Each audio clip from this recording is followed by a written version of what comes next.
सर्वेभ्यो नमो नमः।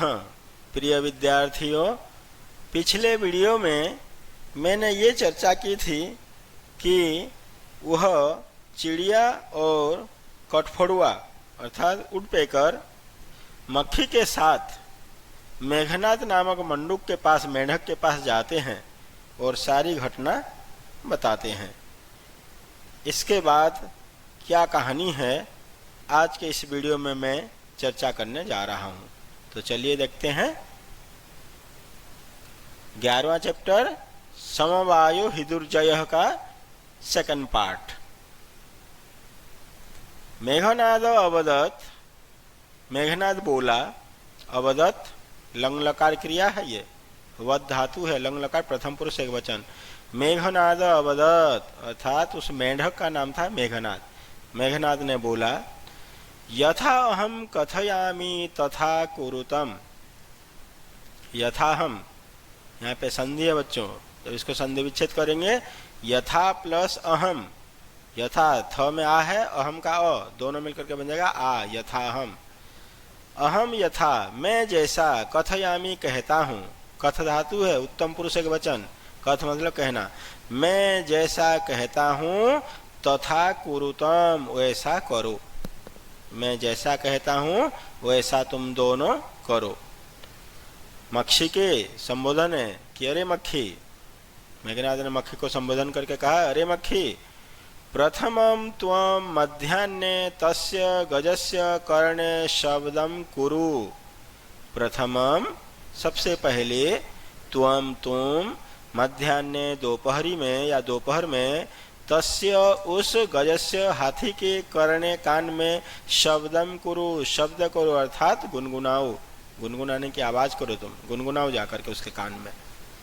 अरे मक्खी, पहले तुम दोपहर में उस हाथी के कान में शब्द करो अर्थात गुनगुनाओ।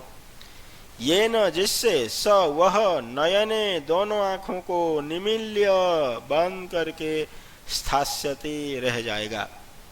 ये न जिससे वह अपने दोनों आंखें बंद कर, स्थास्यति रह जाएगा। आपकी आवाज को, गुनगुनाहट की या गुनगुनाने की आवाज को सुन करके दोनों आंखें बंद करके रह जाएगा। तदा काष्ठकुटः चंच्वा तस्य नयने स्फोटयिष्यति।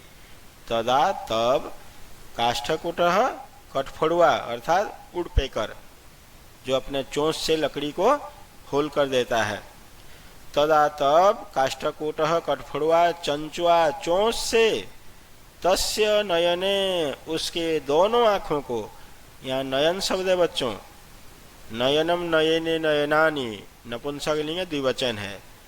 तब कठफोड़ुआ चोंच से उसके दोनों आंखों को स्फोटयिष्यति फोड़ देगा।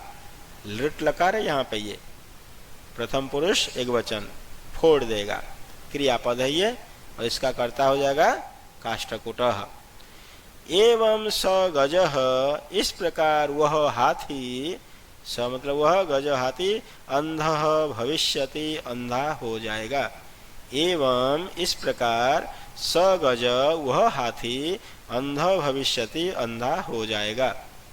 जब कठफोड़ुआ उसके दोनों आंखों को फोड़ देगा तो इस प्रकार वह हाथी अंधा हो जाएगा। तृषार्तः स जलाशयं गमिष्यति। तृषार्तः, यहाँ पे संधि विच्छेद हो जाएगा बच्चों, ये तृषा प्लस आर्तः। तृषा मतलब प्यास, आर्तः मतलब पीड़ित, प्यास से पीड़ित होकर या दुखी होकर। तृषार्तः स, प्यास से पीड़ित होकर वह हाथी, जलाशयम गमिष्यति, तालाब की ओर जाएगा। गमिष्यति, गम धातु लट लकार, तालाब की ओर जाएगा। कौन जाएगा? सह जाएगा। सह मतलब कौन? हाथी। इस प्रकार प्यास से पीड़ित होकर वह जलाशय की ओर जाएगा। मार्गे महान गर्तः अस्ति। मार्गे, मार्ग शब्द सप्तमी एक वचन, रास्ते में, महान गर्तः बहुत बड़ा गड्ढा, गर्त मतलब गड्ढा, अस्ति है, रास्ते में बहुत बड़ा गड्ढा है। महान विशेषण है, गर्तः विशेष्य है। तस्य अंतिके अहम स्थास्यामि शब्दम च करिष्यामि। तस्य अंतिके, तत्शब्द षष्ठी एक वचन, तस्य तयो तेषाम, तो उसके अंतिके पास, उसके पास में, उसके मतलब किसके, गड्ढे के, तो गड्ढे के पास में अहम स्थास्यामि, मैं रहूंगा। कौन, मेढक बोला कि गड्ढे के पास में मैं रहूंगा, च शब्दम करिष्यामि, और शब्द करूंगा, आवाज करूंगा। मम शब्देन तम गर्तम जलाशयम मत्वा स तस्मिन्नेव गर्ते पतिष्यति मरिष्यति च। मम शब्देन, मेरी आवाज से, मेरी शब्द से या मेरी आवाज से, तम गर्तम, उस गड्ढे को, गर्त शब्द द्वितीय व्यक्ति का वचन, उस गड्ढे को, जलाशयम मत्वा, तालाब समझकर या तालाब मानकर, स वह हाथी, तस्मिन एव, उसी ही गर्ते गड्ढे में, पतिष्यति गिरेगा, च मरिष्यति, और मर जाएगा।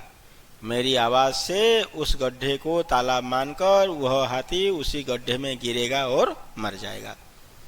अथ तथा कृते, इसके बाद वैसा करने पर, वैसा करने पर मतलब कैसा करने पर, सभी के सभी प्राणी अपने अपने कार्य करने पर, अर्थात मक्खी गई दोपहर में, हाथी के कान में गुनगुनाई, फिर कठफोड़ुआ ने उसके आंखों को फोड़ दिया, और मेढक जाकर गड्ढे के पास आवाज किया। वैसा करने पर, ये सारे कार्य करने पर, स गजः, वह हाथी, मध्याह्ने, दोपहर में, मंडूकस्य शब्दम अनुसृत्य, मेढक की आवाज को पीछा करता हुआ या अनुसरण करता हुआ, महतः गर्तस्य, महान गड्ढे के अंतः, अंदर, महतः में षष्ठी व्यक्ति के वचन है बच्चों, महान महत शब्द है, ये विशेषण है, ये विशेष है, महान गड्ढे के अंदर, बहुत बड़े गड्ढे के अंदर, पतितः गिर गया, च मृतः, और मर गया। वैसा करने पर वह हाथी दोपहर में मेढक की आवाज का पीछा करता हुआ बड़े गड्ढे के अंदर गिर गया और मर गया। तथा च उक्तम, वैसा, च मतलब और वैसा ही उक्तम कहा गया है। क्या कहा गया है, बहुनामप्य साराणाम समवायो हि दुर्जयः। वैसे चोक्तम में बेटे यहाँ संधि विच्छेद हो जाएगी, च प्लस उक्तम और उ मिल करके ओ हो जाएगा गुण संधि के नियम से। बहुनामप्य साराणाम, इसमें तीन शब्द है, बहुनाम प्लस अपि प्लस असाराणाम, बहुत सारे छोटे छोटे प्राणियों के समवाय, समूह को, समवायो यहाँ ओ हो गया, इसको विसर्ग संधि के नियम से विसर्ग हो जाएगा समवाय। बहुत सारे छोटे छोटे प्राणियों के समूह को ही निश्चित रूप से जितना दुर्जय, कठिन होता है, बहुत ही नामुमकिन होता है, क्योंकि ये सारे के सारे प्राणी एक महान हाथी, बहुत बड़े हाथी को मार डालते हैं। तो आइए देखते हैं इसके आगे संधि विच्छेद शब्द। इस पैराग्राफ में जो भी संधि विच्छेद शब्द आए थे इनको यहाँ मैंने डिस्कस किया है बच्चों, देख लीजिए। यथा हम, यथा प्लस अहम, थ में आ है, इधर अ है, आ और अ मिलकर के बन जाएगा आ, दीर्घ संधि के नियम से। चोक्तम, च प्लस उक्तम और उ मिलकर के बन जाएगा ओ, गुण संधि के नियम से, अ प्लस उ इक्वल टू ओ। त्रिशार्थः, त्रिशा प्लस आर्तः, यहाँ पे आ है, इधर आ है, आ प्लस आ इक्वल टू आ, दीर्घ संधि के नियम से त्रिशार्थः, प्यास से परेशान या पीड़ित। बहुनामप्य साराणाम, बहुनाम प्लस अपि प्लस असाराणाम, हलंत म में अ मिल जाएगा, म पूरा हो जाएगा, बहुनाम अपि, फिर ई को य हो जाएगा यण संधि के नियम से, तो बन जाएगा बहुनामप्य साराणाम। आइए कुछ कठिन शब्दों पर नजर डाल देते हैं। निमिल्य, बंद करके, गर्तः, गड्ढा, चंचुआ, चोंच से, त्रिशार्थः, प्यास से पीड़ित, अंतिके, पास में, जलाशयम, तालाब। तो प्यारे बच्चों, यदि मेरा ये वीडियो आप सबको पसंद आया, इसे लाइक कीजिए, शेयर कीजिए और मेरे चैनल को सब्सक्राइब जरूर कीजिए। सब्सक्राइब नहीं करेंगे तो नोटिफिकेशन नहीं आएगा, तो इसलिए जल्दी तुरंत सब्सक्राइब करिए जो भी बच्चे नहीं किए। थैंक यू, धन्यवाद, नमो नमः।